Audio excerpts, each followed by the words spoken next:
Masai Ujiri continues to cook, as there were a lot of Raptors fans that were concerned that the Raptors are maybe rushing this rebuild, moving a little bit too fast, bringing in Brandon Ingram, and they wouldn't be able to get a top-tier draft pick in this upcoming NBA draft, and the young guys would struggle developing because the Raptors were in a bit more of win-now mode. Now, of course, we heard Masai Ujiri, Bobby Webster say all the right things out there in the press conferences, but tonight, revealed to me, revealed to Raptors fans, revealed to everyone, Masai Ujiri knows exactly what he is doing. And this team, this man, I've never seen a guy be able to manipulate a team's draft position better than Masai Ujiri, because so many teams, the Chicago Bulls, will be desperate to have a, president of basketball operations, Bobby Webster, GM, be able to maneuver their team in the standings all the way back down, even while maintaining a ton of talent out there on the roster. So we're going to break down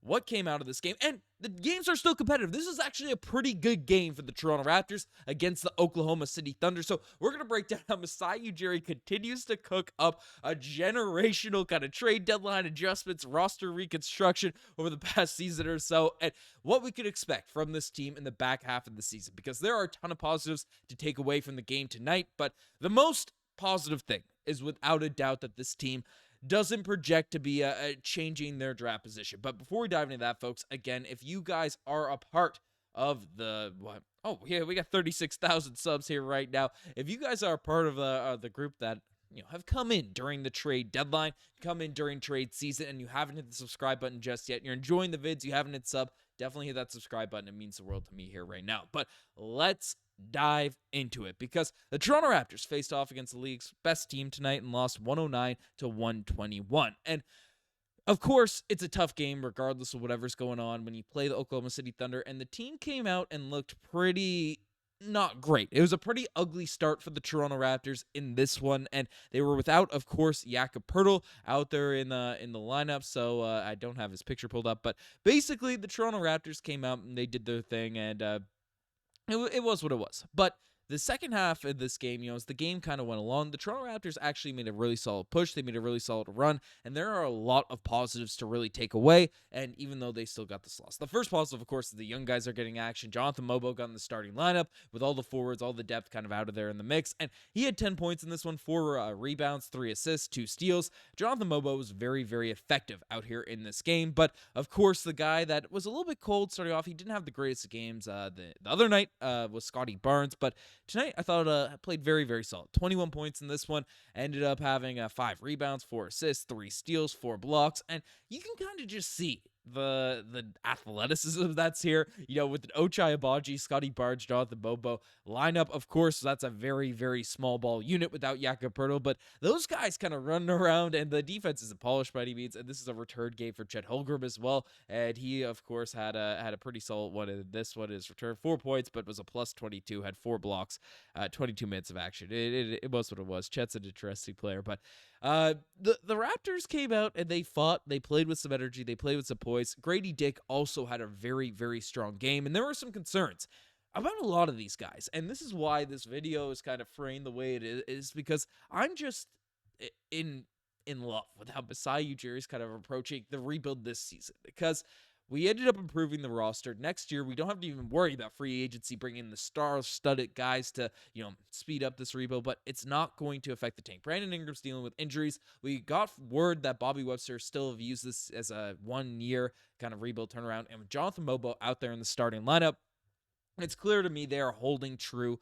to those words. And again, he fills up the stat sheet. He does a lot of great things out there. He still is looking better and better as the season's gone along. Again, there are some things that do need to be cleaned up, his touch around the basket, the floaters, and all those types of stuff. But I think he has a very good basketball IQ. Obviously, raw athleticism that is very, very elite, and you can't really teach. But lots of positives out there at that front. But overall, good stuff happening out there at that point.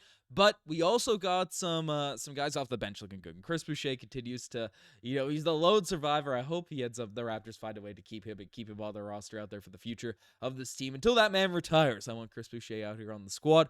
But he had 11 points off the bench. Him and Shead worked really, really well. Even though Shead missed some shots, he missed his free throws, I still think it's a very solid game that we got from Shead.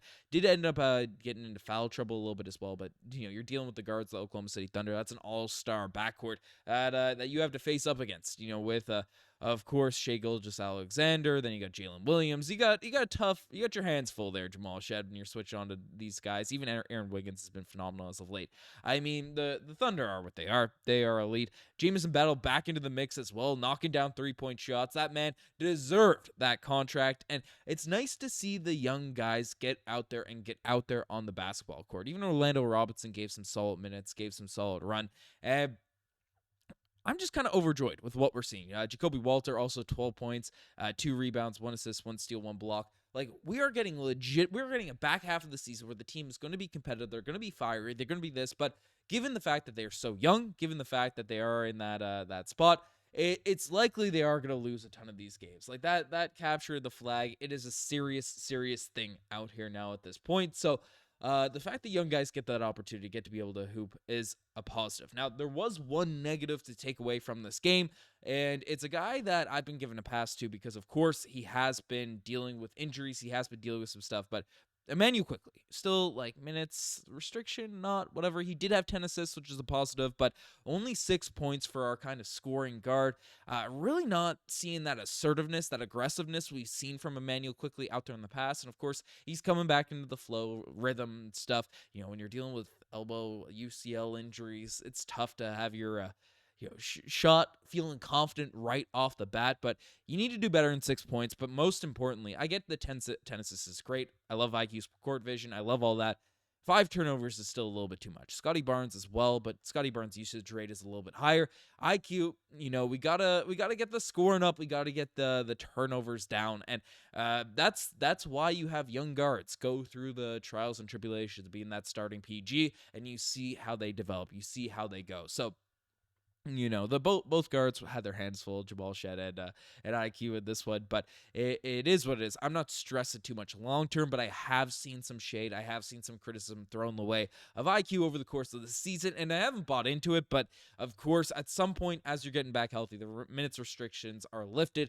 As all these things are going down, you do need to see more flashes, more spark of IQ playing really, really well, the same way he did at the back half of last season. So that's kind of crucial. That's kind of big. And Masai Ujiri also has a hack. I brought this up before, but Masai Ujiri has a proper hack in terms of being able to throw games, take games, is with Jakob Poeltl, just being out of the lineup and stuff. So the front court in terms of what this team has out there at the center position, Orlando Robinson's, of course, cool, a great insurance big man, but no Kelly there at this point. Jakob Poeltl out of the lineup.